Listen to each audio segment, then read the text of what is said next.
The Opel Ascona B is the second generation Ascona family car made by Opel from 1975 to 1981, also being sold as the Vauxhall Cavalier and the Vauxhall Cavalier Coupé for the Opel Manta.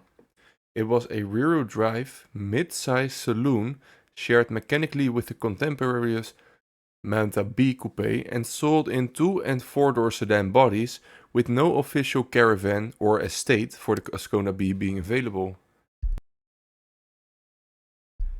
The Ascona B moved away from the curvier and somewhat Coke bottle 1970s styling that the Ascona A towards actually was looking like, as it had a cleaner, flatter surface and larger glass areas as before. Proportions are compact for a family car of the era, with a length of around 4 meters and 32 centimeters and a width of 1 meter and 67 centimeters, based on a wheelbase of 2 meters and 52 centimeters. Early cars used chrome bumpers, which later small facelifts introduced plastic bumpers and a revised grille, basically being available since 1979 or 1980 on some markets. Overall, the design was simple and functional, and a squared front end with rectangular headlights and a tidy upright 3-box silhouette that was easy to maintain and economical to produce. And basically, higher trims could have had extra fog lights on other trims like the Luxus, as well as other luxury options that were available for the car, basically being available for every type of person, from rich to poor, and you could easily make the Ascona your own. Inside the Ascona B, you find a straightforward 1970s family car cabin with clear driver-facing instruments in a small binnacle, thinly padded seats, which actually was upgraded in higher trim, and a simple center console. Trim levels ran from basic to more comfortable SR or even sports variants with better upholstery and sportier gauges, even a rev counter for example. Practical features included a generous boot, helped by the fuel tank mounted behind the rear bench for crash protection, and well-sorted ergonomics for its class.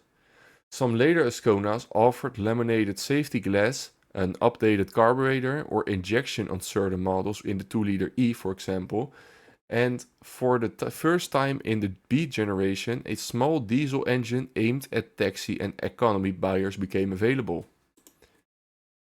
The Ascona B used a family car and a 4-cylinder petrol engines basically all of the time, and as said before, later a 2-liter diesel. And basically in the first phase of between 1975 to 1980, the engine layout was pretty much the same as the Ascona A and the Manta A. Like it had a 1.2S, a 1.6N and S, and later a 1.9 liter N and S. Basically being somewhat very comparable to the Opel Record of the time, to the Opel Ascona A of the time, Manta A, and basically for the first few years, this was exactly the same in the Manta B as well, and also in the Ascona B.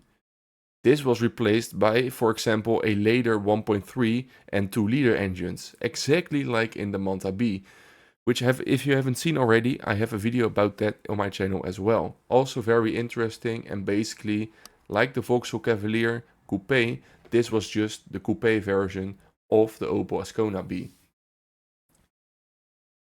Basically, at the time of introduction, the Opel Ascona B was available with a few engines, the 1.2S, the 1.6N, the 1.6S, and also the 1.9S. Basically, later you also had other engines and also other fitments on these engines. As introduced in 1976, the smallest and least powerful engine was available up until 1979. And this was the 1.2N with normal petrol, producing 54 horsepower and 84 newton meters of torque, giving the car a 0 to 100 time of 20.5 seconds, not being available with a 3-speed automatic, which the car was also available in, only with a 4-speed manual. Therefore, the top speed was, in my opinion, abruptly low of 138 kilometers an hour, and because it was normal petrol, the fuel consumption also wasn't that great, as the fuel consumption had an average of 8.5 liters per 100 kilometers. After that, the smallest engine and least powerful engine was basically already available since the beginning, the 1.2S. This was available up until 1979 and had a bit more power at 59 horsepower and 88 newton meters, not doing wonders to the 0 to 100 time and top speed, but it was more suitable for the car with a 0 to 100 time of 19 seconds and a top speed of 142 kilometers an hour. And because this engine had super petrol, the fuel consumption also was lower at 8.3 liters per 100 kilometers. This engine whatsoever also was not available with an automatic transmission, and it was succeeded by the 1.3N in 1979. The 1.3N basically also had 59 horsepower, but had more torque at 94 newton meters. And this was available up till the end of the Ascona B's production in 1981, and actually was normal petrol, but had a better 0 to 100 time of this time 18 seconds, and a higher top speed of 145 kilometers an hour. Because the engine was bigger than the 1.2S and also used normal petrol, the fuel consumption therefore was higher at 8.9 liters per 100 kilometers, but it actually was still kind of decent at the time. And if I'm correct, this engine also was later used in the Kadett D. After this engine, you had the 1.6N, which basically was available between the whole production period of 1975 to 1981, and this had 60 horsepower, 103 newton meters, and actually was one of the first engines that was available in the lineup with a 3-speed automatic. With a normal 4-speed manual, this had a 0 to 100 time of 17.5 seconds and a top speed of 145 kilometers an hour. And because it was normal petrol, was bigger than the 1.3N, it had a higher fuel consumption of 9.9 liters per 100 kilometers. But this car you could also get with an automatic, therefore increasing the 0 to 100 time to 19.5 seconds, lowering the top speed to 140 kilometers an hour, and increasing the fuel consumption to 10.7 liters per 100 kilometers. You later also had the 1.6S also available during the whole production span, and this had 74 horsepower originally, and after 1979, due to emissions and stuff like that, it was tuned down to 70 horsepower. It also had 150 newton meters from the beginning, but also due to being tuned down, after 1979 it had 111 newton meters. 0 to 100 time wise, it was much better than the 1.6N, as it had a 0 to 100 time, this time also including the automatic transmissions, of 14 to 16 seconds, and also a higher top speed of 153 to 158 kilometers an hour. Because this was actually a super petrol engine, the fuel consumption was lower, with between 9.2 to 10.2 liters per 100 kilometers, and it was succeeded by basically a higher engine, which actually wasn't available up until the end. So it actually would have been succeeded, but at the same time, it succeeded the engine. It is basically a pretty interesting story.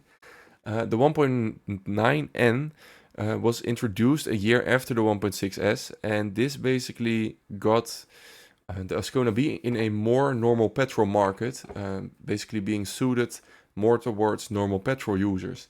And this was available up until 1980, a year before the 1.6 got discontinued, because the 1.6 actually never got discontinued for the Ascona B. This had 74 horsepower, 132 newton meters, and actually had a decent 0 to 100 time for a normal petrol engine of 14 to 15.5 seconds for later the automatic being higher, and had a top speed of 152 to 157 kilometers an hour, being somewhat comparable to the 1.6S. It had a fuel consumption higher though than the 1.6S at 10.1 liters to 10.9 liters per 100 kilometers.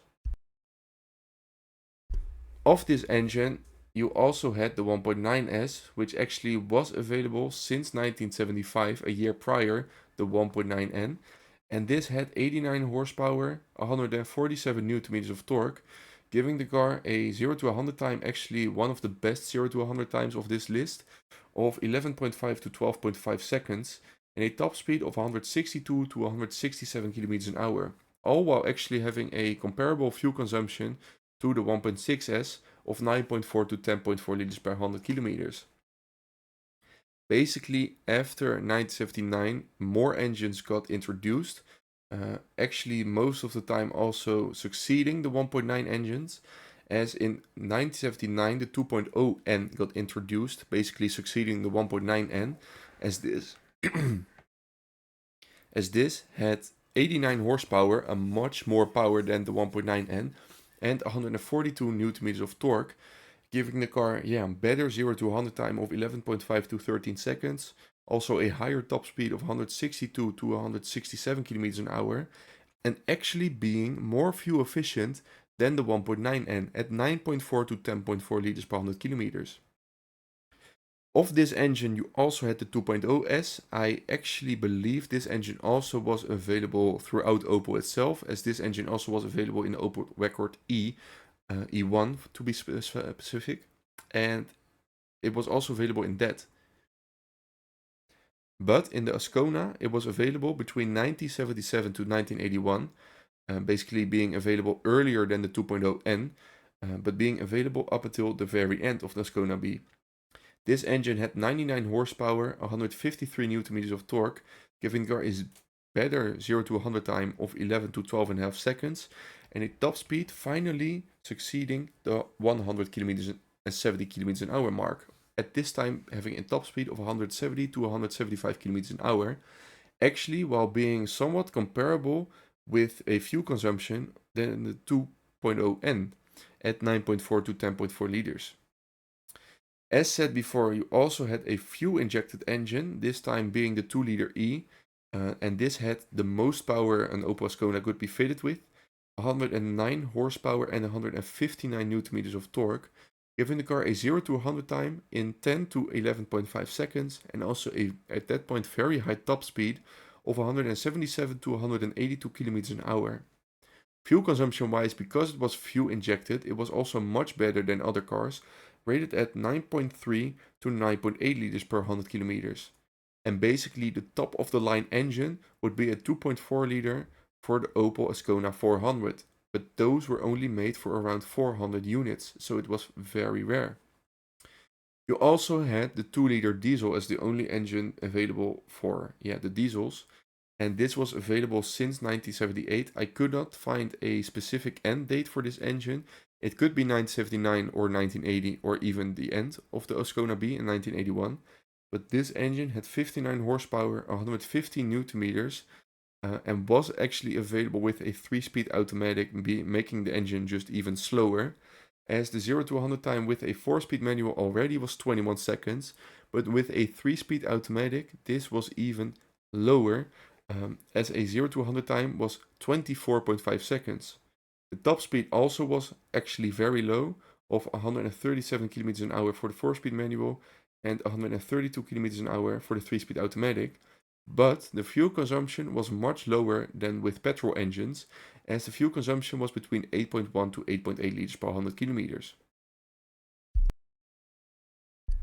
Besides these engines, Opel offered sportier and special versions during the Ascona B's life.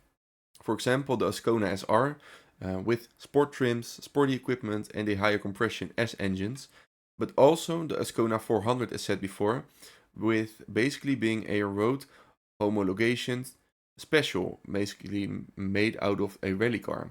And one of the most famous versions of the Ascona B was the Ascona 400, built specifically so Opel could go rallying at the highest level.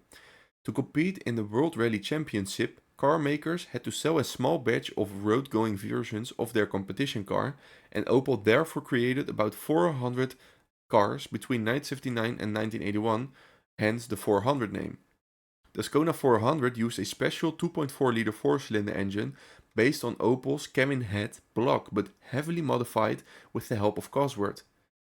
It had a 16-valve aluminium cylinder head and Bosch fuel injection, and in road trim it produced around 144 to 150 horsepower and around 210 newton meters of torque, being much higher than basically the 2.0e in any other engine the Ascona B was delivered with from Opel themselves. The 0 to 100 time was around 7.5 to 8 seconds, and the top speed would be estimated at around 200 to 210 kilometers an hour. And the rally versions were actually tuned far more aggressively, and depending on specification and year, the rally cars made between 230 to 275 horsepower.